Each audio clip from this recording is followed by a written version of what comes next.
Tidak ada yang buruk. Nggak ada yang buruk. Yang buruk itu penilaian kita terhadap peristiwa.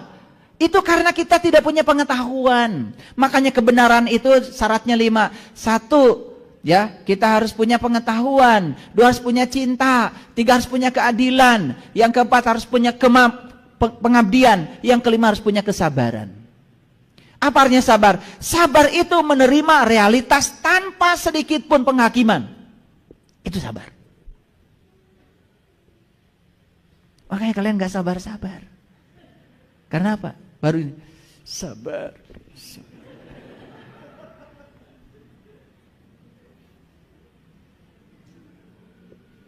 Jadi karma itu apa? Karma adalah suatu bentuk tanggung jawab atas kehidupan seseorang yang harus diselesaikan. Jadi seperti yang saya bilang tadi, semesta ini adalah sekolah kehidupan, di mana di kehidupan ini semua peristiwa akan menjadi kurikulum pembelajaran kita untuk menyelesaikan semua urusan-urusan kita, agar kita saat pulang ke sana tidak punya kaitan lagi.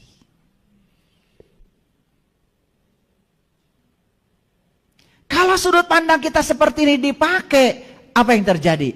Cara penerimaan kita terhadap apapun sangat mudah dan enteng. Maaf. Pasangan kita selingkuh. Gimana cara menerimanya? Jangan-jangan saya dulu pernah hidup bersama dengan dia di peran yang berbeda. Saya pernah selingkuh pada dia dan dia sekarang selingkuhi saya. Ya Allah, kalau ini cara Engkau untuk melunasi utangku, aku terima. Beres gak? Beres. Kosong gak pengadilan agama? Kosong. Laku gak pengacara? Gak. Perlu sogok-sogokan? Gak. Selamat gak anak? Selamat. Tidur bareng lagi? Lebih asik kan? Sesederhana itu sebetulnya. Nah kita ini kalau ada masalah, kemudian fokus kita pada masalah. Masalahnya tambah banyak. Tidak berfokus pada solusi. Coba kalau ada masalah, fokus pada solusi. Gak ada masalah. Karena masalah terbesar kita adalah pikiran kita bermasalah. Silakan. Punya masalah apa? Ketemu saya jadi hilang. Gak ada masalah. Ada yang cerita, ayah katanya saya ditipu orang. Terus masalahnya apa? Masalahnya apa? Bisa jelaskan. Tidak mungkin di alam ini ada namanya hukum tarik menarik, aksi reaksi. Tidak mungkin dia datang tiba-tiba menipu kamu kalau tidak ditarik oleh datamu sendiri. Datamu yang telah menarik. Kenapa orang itu yang hadir kepada kamu bukan orang yang lain? Tidak mungkin kalau tidak ada ikatan karma. Gak mungkin bisa menipu kamu. Gak mungkin. Oh, jadi dia diutus oleh semesta untuk melunasi utang. Yes. Sekarang masalahnya apa? Gak ada. Nah, yang bermasalah itu pikiranmu. Betul apa tidak? Sesederhana itu sebetulnya. Itu namanya menyelesaikan masalah berbasis solusi. Oke, supaya ngajinya benar pakai ayat. Karena kalau nggak pakai ayat nanti disangka saya ngarang. Yuk kita baca ayat ini, ya. Auzubillahi minasyaitonirrajim. Bismillahirrahmanirrahim. Ini surat Yunus, surat ke-10 ayat yang keempat. Ilaihi marji'ukum jami'a. Kepada Allah lah semuanya akan kembali. Semuanya akan kembali pada Allah. Ilaihi marji'ukum jami'a. Semua akan kembali kepada Allah. Tetapi cara kembalinya, waktu kembalinya itu yang berbeda. Tergantung kapan kita mau balik. Allah sudah jelas mengatakan, aku ya tidak bisa disentuh kecuali orang-orang yang suci. La yamassu ilal mutahharun. Jadi kalau ingin kembali kepada yang maha suci, syaratnya harus suci. Sudah tahu cara menyucikan diri? Sederhana kok. Terima semua kenyataan hidup apa adanya. Dan yakini itu adalah semesta sedang menyucikan diri kita dengan caranya sendiri. Suci langsung.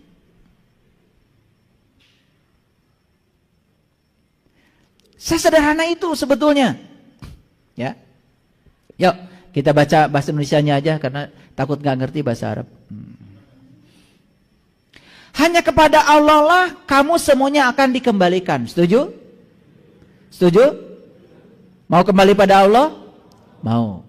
Karena kita berasal dari Allah, harus kembali kepada Allah. Syaratnya apa tadi? Syaratnya harus sudah seperti Dia. Nih. Air, kalau gabung dengan air, langsung bersenyawa. Tapi air gabung dengan minyak, tidak bisa bersenyawa. Apakah minyak itu ada airnya?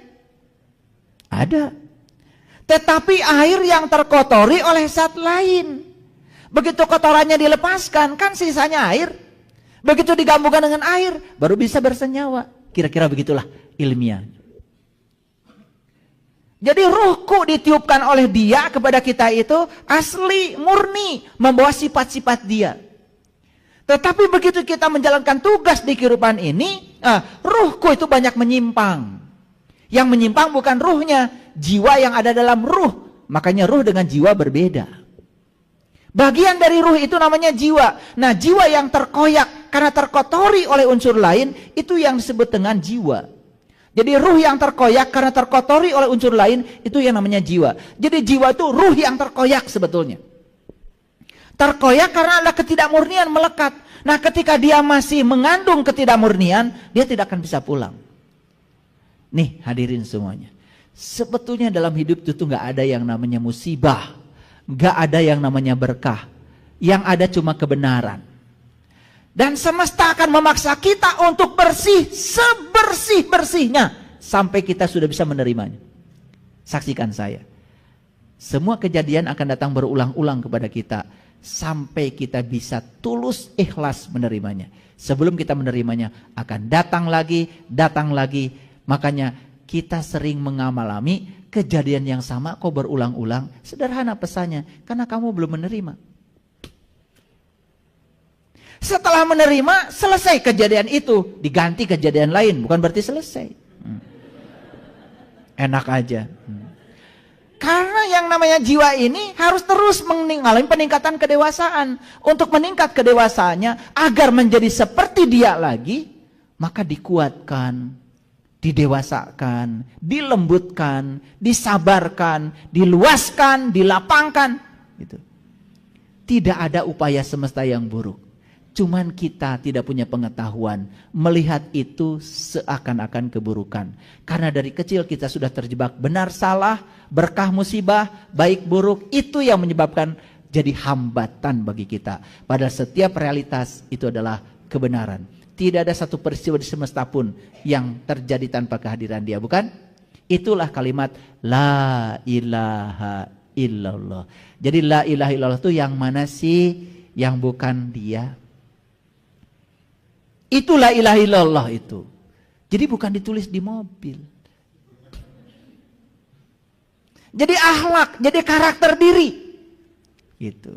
Dan saya tahu yang la ilaha illallah sudah menjadi akhlak. Dengan la ilaha illallahnya baru bacaan di mulut, saya tahu. Saya bisa tahu kok satu-satu. Nah, sebagai janji yang benar daripada Allah, sesungguhnya Allah menciptakan makhluk pada permulaannya, kemudian mengulanginya kembali. Itu yang namanya siklus. Jadi kalau kita tidak suka dengan istilah siklus, Ya terus mau seperti apa saya menjelaskannya? Karena siklus ini bukan soal keyakinan, ini sudah jadi hukum alam. Gak percaya? Yuk lihat sekarang. Ada orang mati, dikubur. Di mana dikuburnya? Di tanah. Hilang gak lama-kelamaan? Hilang. Menyatu dengan siapa? Dengan tanah. Jadi atom-atom yang di tubuh kita diurai lagi. Yang mineral air ke air, yang kalsium ke kalsium, yang magnesium ke magnesium, yang aurum ke aurum, hidrargium ke... Itu ada 140 unsur di semesta ini akan kembali ke unsurnya masing-masing. Setelah itu menyatu dengan tanah. Berikutnya apa? Kalian kan nanam singkong. Singkong ngambil makanan dari mana? Dari tanah. Makanan yang diambil apa? Apa? Semua unsur-unsur yang ada di tanah. Termasuk tubuh yang sudah menyatu dengan tanah. Kan sudah jadi tanah lagi. Betul apa tidak? Jadi singkong, jadi kangkung, jadi tomat, jadi toge. Dimakan siapa? Dimakan siapa? Dimakan kalian. Kita saya nggak ikut makan. Setelah dimakan jadi apa? Jadi saripati makanan yang namanya sel sperma, sel telur. Berpelukan, kan jadi lagi. Sesederhana itu kok. Betul nggak? Jadi tubuh ini bersiklus apa tidak? Bersiklus. Nanti tubuh saya ditinggalkan kan oleh diri sejati saya. Dikubur? Ya terserah. Mau dikubur, mau dibakar, mau jatuh di laut, mau dimakan ikan, ujung-ujungnya dimakan manusia lagi. Betul apa tidak? Yang jatuh di laut dimakan ikan, ikannya dimakan kalian juga, nggak dimakan saya ya. Itu siklus. Jadi yang bersifat materi saja bersiklus. Apalagi yang bersifat ruhani. Karena dia abadi. Untuk menjalankan kehidupan kan perlu tubuh. Kan saya bilang tadi, kalian nyubit di mana? Di sini. Kalian dicubit di mana? Enak kalian dicubit udah nggak punya tubuh. Nggak kerasa dong. Itu bukan hari pembalasan itu. Hari pembalasan itu harus sama dan setimpal. Fama ya'mal misqala dzarratin wa may ya'mal misqala dzarratin.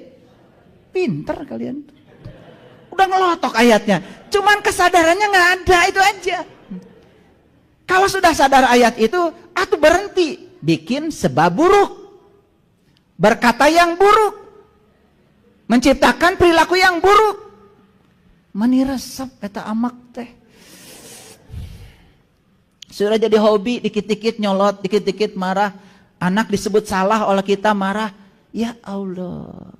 Anak itu sedang belajar. Tamu agung yang datang ke semesta untuk dihormati oleh kita. Siapa tahu yang sebut anak kita hari ini adalah leluhur kita. Yang sedang mengambil kebaikan dari kita. Makanya kan doanya juga Allahumma gfirli wali walidayya warhamhuma kama rabbaini shaghira. Ya Allah, ampunilah aku dan dosa kedua orang tua. Sayangi beliau sebagaimana beliau menyayangi aku waktu aku kecil. Waktu kecil kita disayangi mereka. Mereka kecil disayangi kita. Hati-hati yang disebut anak cucu kita itu siapa? Kan buah mah tidak akan jatuh jauh dari pohonnya. Makanya akan bersiklus di situ-situ terus sampai selesai utangnya. Makanya ayat ini mengatakan, coba lihat ya. Sesungguhnya Allah menciptakan makhluk pada permulaannya, kemudian mengulanginya kembali. Ini ayatnya jelas. Agar dia memberi pembalasan kepada orang-orang yang beriman dan mengerjakan amal soleh dengan adil. Jadi untuk memberikan pembalasan diciptakan kembali, diulang kembali siklusnya. Kalau hari ini mohon maaf, ada yang hari ini berlimpah aja, kerja sedikit saja duitnya banyak. Itu karena karma baikmu. Jangan-jangan dulu kamu senangnya berbagi. Makanya kalau guru saya mengajarkan, kalau kamu ingin masa depanmu gelang, gemilang, penuh dengan kebahagiaan. Satu, perbanyak kebaikan hari ini. Karena kalau hari ini kamu berbuat baik, maka karma baik tidak akan pernah hilang kemanapun. Karena semua pemberianmu tidak ada buat orang lain, kecuali buat kamu sendiri. Makanya saya kalau ada orang mau diberi oleh saya ucapkan terima kasih. Terima kasih mau menerima pemberian saya. Saya tidak paksa orang lain harus berterima kasih pada saya. Karena apa? Kalau tidak ada orang yang mau diberi, saya juga tidak punya kebaikan. Makanya coba belajar mengajarkan berterima kasih pada diri kita. Jangan paksa orang lain yang kita beri berterima kasih pada kita. Kita berterima kasih pada mereka. Terima kasih ya sudah datang mengambil pemberian saya. Kalau tidak ada kalian, saya tidak bisa berbuat kebaikan. Sebanyak apapun harta saya tidak bisa berbuat kebaikan. Dan saya tidak bisa menitipkan kebaikan saya pada kalian. Jadi sebetulnya ketika kita memberikan kebaikan gitu, kita sedang menitipkan kebaikan kita di surga. Dan itu akan kembali dalam bentuk kebaikan. Maaf ya, ada orang yang hari ini susah sekali. Ya, cari uang susah. Orang yang ngasih nggak ada. Maaf ya, mungkin kamu pernah jadi orang kaya di kehidupan yang dulu. Tapi pelitnya auzubillah. Kalau dipahami seperti itu, semua itu menjadi gampang. Oh, ya sudah. Sekarang saya akan bangkit. Saya akan melakukan kebaikan walaupun saya tidak punya. Punya sedikit terus melakukan kebaikan. Ternyata memberi pada saat kita tidak punya jauh lebih mulia daripada kita memberi saat kita sedang berkelebihan. Memberi saat kita berkelebihan biasa karena kita sedang berkelebihan. Tapi kita punya ngansak itu nak. Ada orang yang butuh dikasih sama orang lain. Percaya sama saya, itu pemberian bukan untuk siapa-siapa, kecuali untuk diri kita sendiri. Yuk sekarang kita yakini tidak ada pemberian buat orang lain, karena semua pemberian adalah tabungan buat kita sendiri. Paham ya? Itu pembelajarannya ya. Lanjut ya. Dan untuk orang-orang yang tertutup, kafaro, disediakan minuman air yang panas dan azab yang pedih disebabkan ketertutupan mereka. Kita lihat ayat selanjutnya. Ini Quran surat Ali Imran, surat ketiga ayat 161. Tidak mungkin seorang nabi berkhianat dalam sebuah urusan. Barang siapa yang berkhianat dalam sebuah urusan, maka pada hari kebangkitan, kapan hari kebangkitan? Nah kita kalau mengartikan hari kebangkitan selalu saja nanti. Padahal siapa tahu kehidupan kita yang sekarang ini sudah hari kebangkitan bagi kita dari kehidupan yang sebelumnya. Kita tuh sudah bangkit lagi sekarang. Artinya kita sudah diberi kehidupan yang baru. Paham maksud saya? Jadi hari kebangkitan itu selama ini dipahami selalu saja ya dimatikan semua baru nanti kayak jamur katanya begitu. Terus diabringkan di posyandu. Ada penimbangan kan? Penimbangan. Terus yang banyak kebaikannya langsung masuk surga, yang sedikit keburukannya langsung masuk neraka selamanya. Begitu. Kan kita itu bukannya mau kembali ke Allah, kok jadi kembalinya ke surga? Kan tidak ada ayatnya sesungguhnya kita berasal dari Allah kembali ke surga. Kan ayatnya juga sesungguhnya kita berasal dari Allah dan akan kembali kepada Allah. Nah untuk kembali kepada Allah kita akan mengalami beberapa siklus sampai kita bisa bersih. Suka atau tidak suka itu sudah menjadi hukum alam. Makanya dunia psikologi membuktikan ternyata kita ini punya past life. Kan ada orang yang di past life, ada orang yang di past regresi, ingin tahu masa lalunya di mana, hidup di mana. Itu sudah menjadi ranah sains, bukan ranah keyakinan. Dan itu ada ilmunya namanya hipnosis. Jadi kita bisa masuk ke alam bawah sadar orang dan kita bisa tahu data dia. Karena alam bawah sadar itu disebut long term memory. Memori jangka panjang.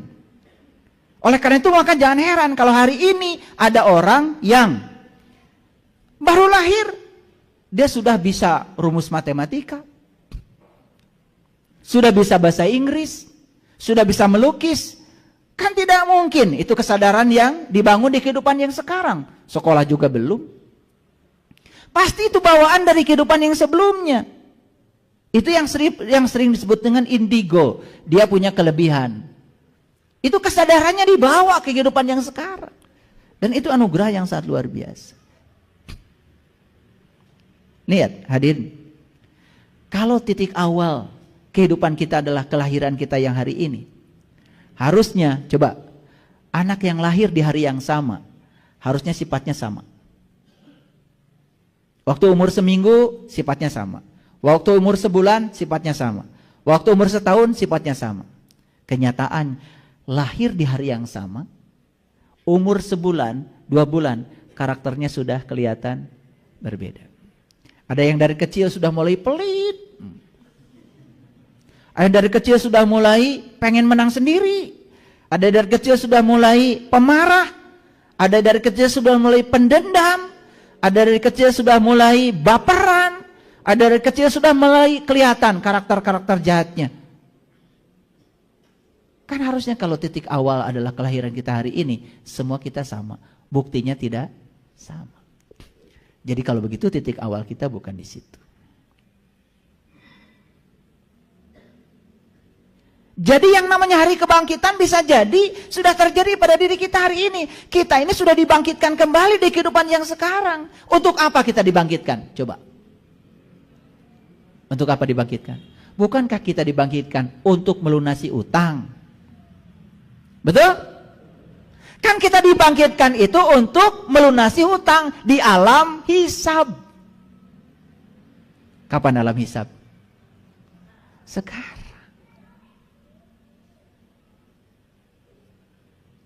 Bisa menghisab sekarang.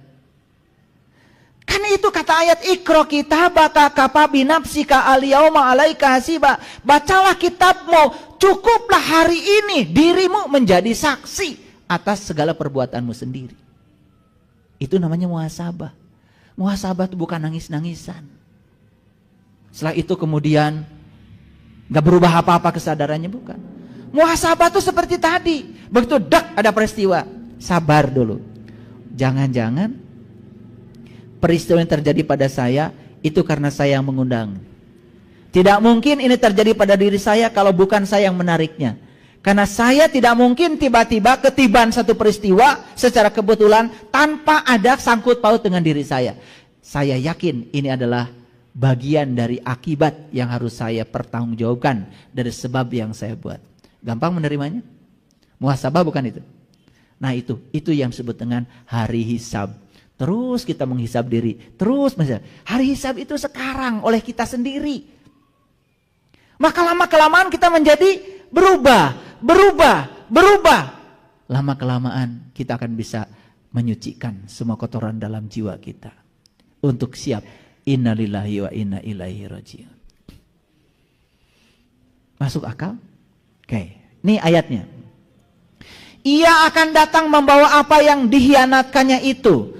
Kemudian tiap-tiap diri akan diberi pembalasan tentang apa yang ia kerjakan dengan setimpal. Ya, kullu nafsim makasabat wahum la yudlamun. Jadi tiap-tiap diri akan mendapatkan pembalasan tentang apa yang dia kerjakan setimpal. Dan mereka tidak akan dianiaya. Artinya tidak akan ada yang terzolimi. Jadi Allah tidak mungkin menyiksa kita. Yang menyiksa kita adalah sebab yang ditimbulkan oleh kita sendiri. Masuk akal?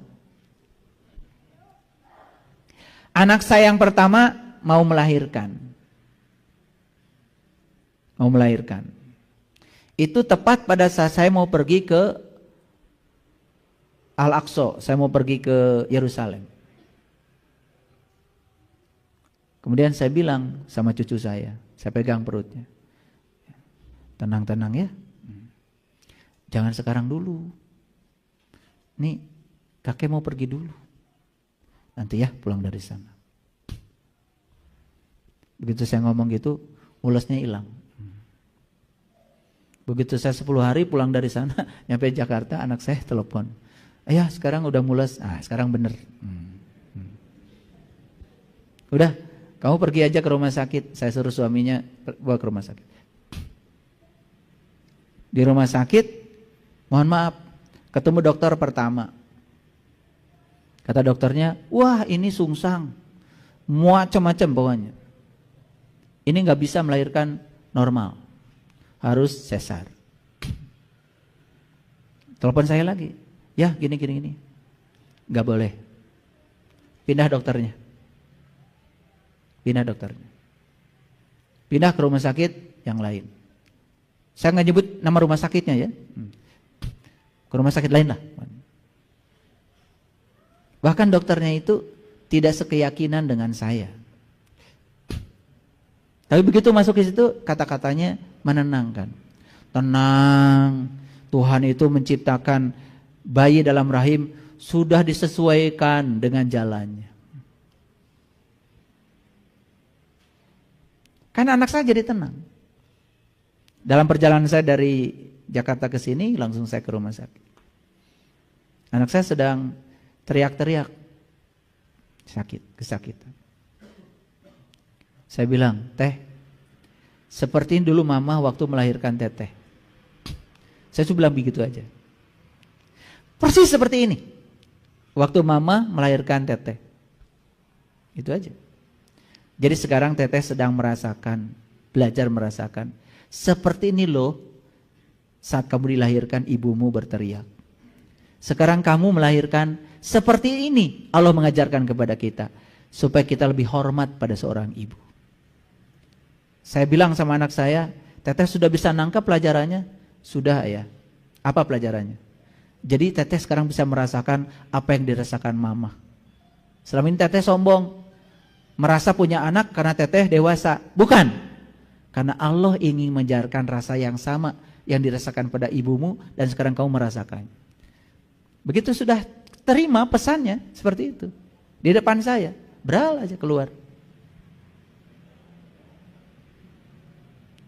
Jadi cara Allah mengajarkan itu seperti itu. Cuman kita kan malah teriak-teriak gitu kan. Coba. Tidak mungkin peristiwa itu terjadi secara kebetulan tanpa ada sebabnya. Jadi semua di semesta ini adalah pelajaran. Jadi waktu saya bilang, Teteh sudah bisa menangkap pesannya Allah? Sudah ya, apa? Seperti ini mama dulu melahirkan sakitnya. Ya, biar Teteh merasakan. Supaya Teteh lebih hormat pada mama. Itu aja. Langsung. Keluar. Bahkan saat keluar, dokternya belum siap. Untung saya siap. Paham maksud saya? Jadi ada yang buruk gak dalam hidup? Selagi-lagi. Yang buruk adalah nih, pikiran. Ya? Oke, lanjut dulu. Katakanlah, inginkah aku beritahukan kepada kamu, ini surat Al-Maidah, surat kelima ayat ke-60. Katakanlah, inginkah aku beritakan kepada kamu tentang orang-orang yang lebih buruk pembalasannya dari sisi Allah? Yaitu orang-orang yang dikutuki dan dimurkai Allah. Di antara mereka ada yang dijadikan kera, ada yang dijadikan babi. Karena mereka menyembah togut. Mereka itu lebih buruk tempatnya dan lebih tersesat dari jalan yang lurus. Ini ayat gak bisa dibantah. Gak bisa dibantah. Di hari kebangkitan dia bangkit lagi. Tapi di hari kebangkitan itu tidak punya tubuh seperti ini lagi. Dan malah dia masuk ke tubuh yang lebih rendah. Di ayat ini. Babi dan kera. Jadi sebetulnya hadirin, semua tubuh-tubuh yang rendah itu bisa jadi dulunya adalah ruh yang pernah tinggal dalam tubuh sini. Tapi karena tidak bisa memanfaatkan amanah Allah selama hidupnya, maka dia harus menanggung akibat dari situ. Masuklah ke tubuh yang lebih rendah lagi. Dan dia akan bertahun-tahun di situ. Sampai selesai semua kotorannya. Cinta kasih Allah bukan itu. Kucing di rumah kita, meow. Ya. Meow. Ya. Dulu saya di kasur itu. Sekarang hanya boleh di sini.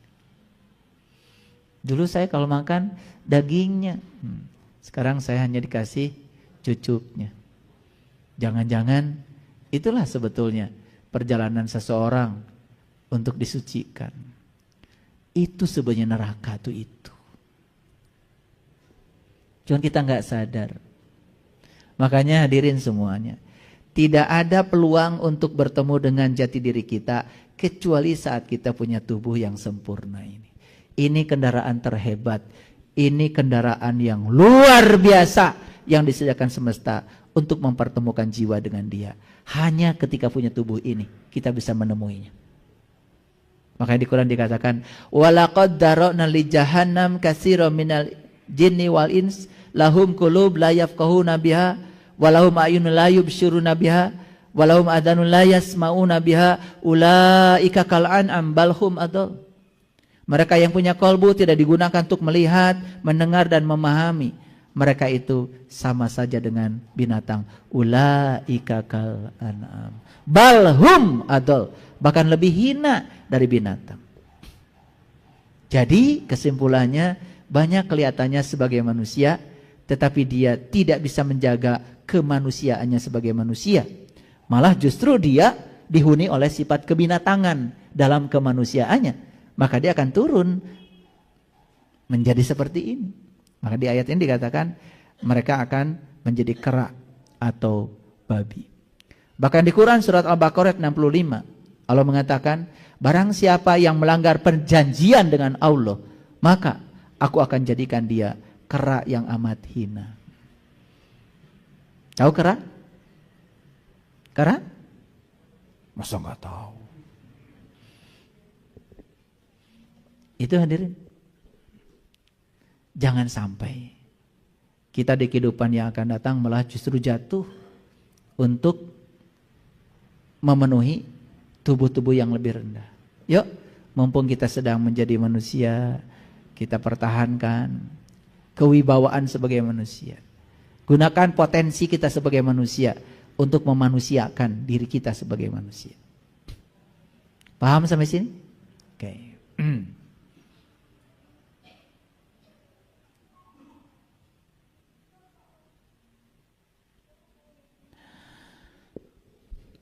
Bagaimana cara mengurangi karma?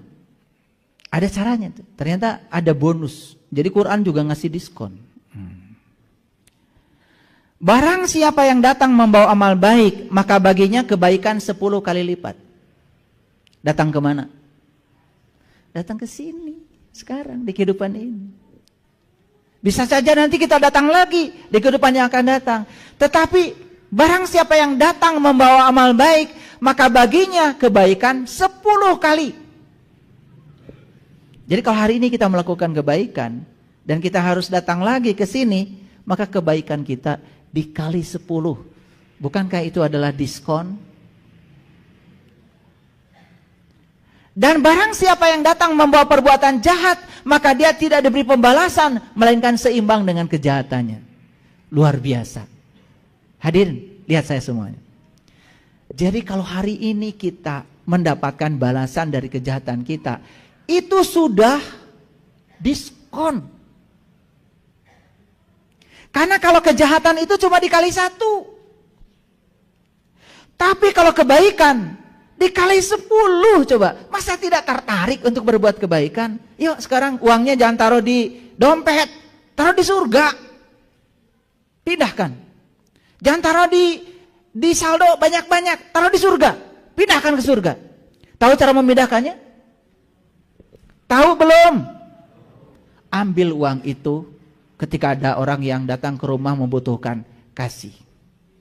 Ambil uang itu secukupnya kalau ada orang yang susah, sakit, kasih.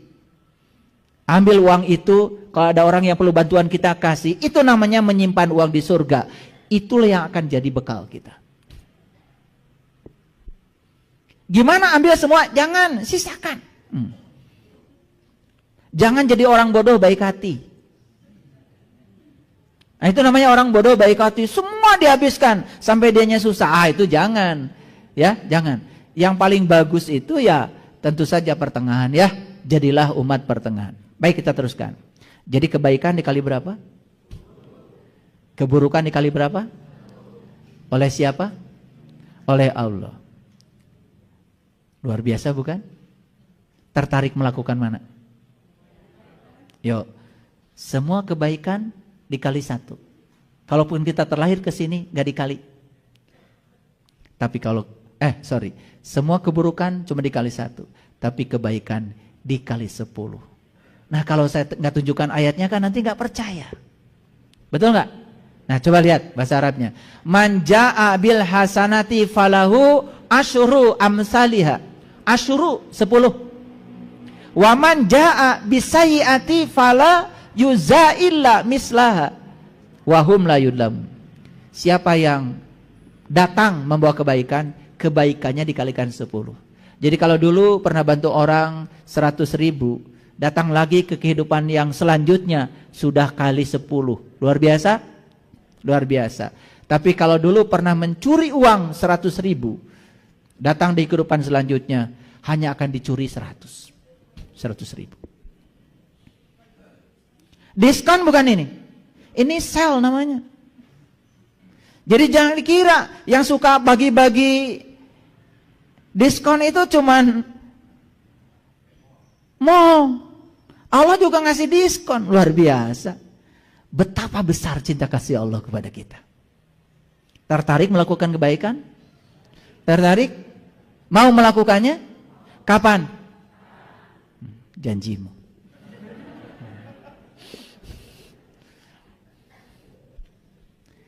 Nah, kita lihat ayat selanjutnya. Ini Quran surat Yunus ayat 30. Di tempat itu tiap-tiap diri merasakan pembalasan dari yang telah dikerjakannya dahulu. Mana tempat itu? Nah, kita kadang-kadang kalau baca Quran tuh suka nggak jelas.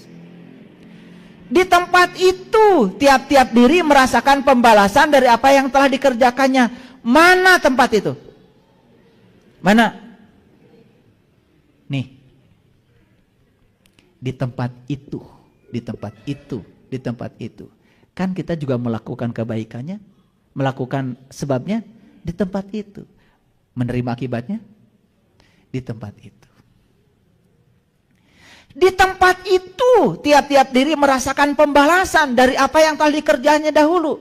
Dan mereka dikembalikan kepada Allah, pelindung mereka yang sebenarnya, dan lenyaplah dari mereka apa yang mereka ada-adakan. Jadi sebelum kembali kepada Allah itu, di tempat itu dia akan menerima pembalasan. Jadi saya kasih tahu sekali lagi, jangan nyubit kalau nggak mau dicubit. Saya mau nanya, dicubit sakit nggak? Apa pesannya? Pesannya apa? Duh, dicubit itu ternyata sakit. Pesannya jangan nyubit. Kalian begitu cubit, sakit, cubit lagi. Begitu apa tidak? Dikata-katain orang gak enak itu sakit. Pesannya apa? Kalian tuh kalau ngejawab pinter. Kalau dikata-katain orang tuh sakit ya? Pesannya apa? Oh, dikata-katain begitu ternyata sakit. Itu pesannya. Saya nggak mau mengatakan yang seperti itu pada orang lain. Itu maksudnya Allah. Mengajarkan rasa sakit itu bukan kita menimbulkan sakit yang sama. Pelajarannya apa? Oh, saya dikata-katain gak enak sama orang. Jangan-jangan saya di kehidupan dulu pernah ngata-katain yang sama. Kata ayat ini, di tempat itu tiap-tiap diri akan merasakan pembalasan. Di sini tiap-tiap diri akan merasakan pembalasan. Di sini hadirin. Oleh karena itu, hati-hati dengan kehidupan. Hati-hati. Sing asak-asak tinimangan. Kalau mau berkata, bertindak, pikirkan dulu yang matang. Kalau mau mengatakan sesuatu, timang-timang. Yang mau dikatakan ini nyinggung orang apa tidak? Menyakiti orang apa tidak? Coba belajar begitu. Luar biasa. Kalau nggak percaya nanti buka lagi di rumah surat Yunus ayat ke-30 ini. Ya. Di tempat itu tiap-tiap diri merasakan pembalasan dari apa yang telah dikerjakannya dahulu. Dan mereka dikembalikan kepada Allah pelindung mereka. Jadi sebelum dikembalikan kepada Allah, tiap-tiap diri harus merasakan pembalasan dulu. Di tempat mana? Di tempat itu. Di mana? Di sini. Sekarang masih mau menolak? Masih mau menolak? Sok sekarang. Semua kebaikan yang kita terima itu karma baik kita. Semua keburukan yang kita terima itu pun sebab yang menimbulkannya adalah kita sendiri. Belajar bertanggung jawab. Baru keren. Nah, itulah. Kalau ngaji sudah sampai di situ, aduh, keren. Saya tambah lagi, Quran surat Hud ayat 109. Dan sesungguhnya kami pasti akan menyempurnakan dengan seadil-adilnya pembalasan mereka, dengan tidak dikurangi sedikit pun. Kira-kira yang tidak dikurangi apa? Kejahatan. Karena kalau kebaikan kan tadi udah dikali 10. Masih ragu-ragu? Oke. Di mana kita menyelesaikan semua utang itu? Perhatikan. Raga manusia merupakan wadah dari berbagai kisah perilaku yang diperbuatnya pada zaman dahulu. Itu yang disebut dengan suratan takdir. Jadi kalau gitu suratan takdir siapa penciptanya? Siapa? Kita dari tadi. Siapa? Saya gitu. Ya Allah. Bilang saya aja nggak mau. Maunya bareng-bareng. Kita hati-hati termasuk saya. Raga manusia merupakan wadah dari berbagai kisah perilaku yang diperbuatnya pada zaman dahulu. Itu namanya suratan kehidupan. Lihat saya semuanya. Wajah kita begini, itu data kita. Bukan Allah mau menciptakan si A pesek, si B mancung. No. Makanya di tubuh kita ada sel. Di setiap sel ada DNA. Di setiap DNA itu ada 3 miliar data. DNA itu adalah pusat data kita. Itu yang disebut dengan fitrah genetika kita. Kita datang ke dunia wajahnya seperti ini. Golongan darahnya seperti itu. Itu data kita. Kenapa? Karena tubuh kita akan dipakai oleh jiwa kita. Yang akan menyelesaikan utangnya sendiri. Dan untuk menyelesaikan utang itu perlu tubuh yang sama frekuensinya dengan jiwa yang datang ke sini. Ngerti sekarang? Itulah fisika dengan metafisika itu simetri. Luar biasa. Ya? Nah, nanti lebih jauh lagi kenali diri kita. Tubuh kita ini saja sudah sangat luar biasa hebatnya. Di sini ada namanya pineal gland, besarnya itu cuma lebih besar sedikit dari ukuran beras. Tetapi dia itu terbuat dari piezoelektrik namanya itu. Piezoelektrik itu adalah kristal yang memiliki sifat piezoelektrik. Piezoelektrik itu apa artinya? Suatu bahan di material di alam semesta ini, kalau dia mendapatkan tekanan mekanik, dia akan berubah menjadi listrik.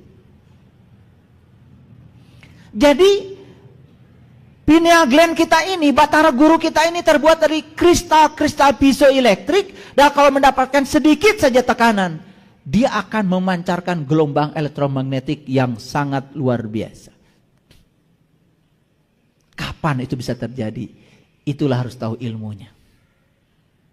Kalau kalian bisa masuk ke situ, pineal gland ini bisa menghasilkan morfin dengan kekuatan 200 kali lebih hebat daripada morfin sintesa buatan manusia. Sebetulnya tidak perlu ada narkoba kalau mereka tahu kekuatan pineal gland ini. Luar biasa. Bahkan itu bisa menimbulkan kecerdasan, bisa menimbulkan kesehatan. Bisa mengaktifkan medan kuantum yang ada pada diri setiap manusia. Luar biasa. Gimana cara mengaktifkannya? Salah satunya belajar olah nafas. Ketika kita tarik nafas dalam-dalam, ini otak kita ini terhubung ya dari ujung sini lewat tulang belakang sampai ke tulang ekor. Ketika kita tarik napas, menekan bagian sini, di sini ada zat kimia yang didorong ke atas melalui tulang belakang naik ke sini. Dan ketika piezoelektrik itu mendapatkan tekanan dari cairan yang terdorong ketika kita olah napas, di situ akan terjadi yang namanya pelepasan endorfin, pelepasan melatonin. Oh, luar biasa. Makanya orang-orang tua kita dulu mengajarkan bangun jam 1 sampai jam 4 di sepertiga malam. Ternyata jam 1 sampai jam 4 itu adalah tempat di mana pineal gland kita sedang menghasilkan melatonin yang sebanyak-banyaknya untuk kesembuhan tubuh kita. Wah, ternyata ya, kalau belajar spiritual secara saintifik itu semuanya kebuka, keren jadinya. Pernah belajar olah nafas? Saya dari tadi nanya, kalian tuh selama ini belajarnya apa? Tanya belajar ini enggak, belajar ini enggak, yang pokok-pokok enggak. Itulah yang menyebabkan kita sekarang hidupnya penuh dengan, maaf dalam tanda kutip, penderitaan. Banyak konflik. Karena potensi besar yang Allah berikan pada kita sampai sekarang belum kita manfaatkan. Baik, di mana catatan karma itu berada? Catatan karma yang berada pada diri seseorang terjadi secara pasti. Tubuh manusia adalah kumpulan data yang membungkus daya kehidupan. Tubuh manusia menyandang karma yang tidak dapat ditolaknya. Bentuk tubuh, wajah, warna kulit dan sebagainya bukanlah sebuah halangan untuk menerima catatan kehidupan di masa lalu. Jadi semua bentuk tubuh dan lain sebagainya termasuk warna kulit itu semua bersesuaian dengan jiwa yang ada di dalamnya. Itu sudah sangat simetri dalam rangka menyelesaikan utang jiwa kita sendiri. Terimalah diri kita apa adanya sekarang. Oh, ternyata luar biasa ya Allah menciptakan tubuh ini. Nah, hasil akhir dari pelajaran kita hari ini ya seperti yang saya sampaikan tadi. 1, yuk kita waspada terhadap segala perilaku. 2, pertimbangkan sebaik mungkin kata yang mau diucapkan. Karena setiap kata yang diucapkan akan tersimpan datanya dalam diri kita. 3, bertimbang cipta sebelum bertindak. Yang keempat, merasa sebelum terasa, terasa sebelum merasa. 5, tepa salira. Perlakukan orang lain seperti kita ingin diperlakukan. 6, tidak menjadi penghambat bagi orang lain yang sedang menjalani karmanya. Yang ke-7, mampu berdamai dengan segala keadaan. Sudah bisa berdamai dengan segala keadaan sekarang? Kenapa? Sudah tahu ilmunya. Tidak ada sesuatu yang datang kepada saya kecuali saya yang mengundangnya. Sekarang saya terima dan saya bertanggung jawab terhadap semua itu. Enak tidak enak, dalam pandangan Allah itu adalah kebenaran. 8, mampu berdamai dengan diri sendiri ketika susah maupun senang. 9, matang dalam mengambil keputusan. 10, meninggalkan lakon yang tidak berguna bagi alam semesta. Semua hal yang tidak berguna, lakon-lakon itu tinggalkan. Tinggalkan sekarang juga. 11, senantiasa bercipta bersih, menimbang sebaik mungkin apa yang akan dilakukan. 12, menyadari kesalahan yang harus diakhiri dan memutus mata rantai karma. 13, tidak menambah jumlah rekaman keburukan lagi. Yuk, sayangi diri kita. Ingin pulang kepada Allah? Yuk, kalau ingin pulang kepada Allah, gunakan bagian dari kajian kita hari ini untuk bisa menerima semua hal yang terjadi dalam hidup apa adanya. Belajar bertanggung jawab.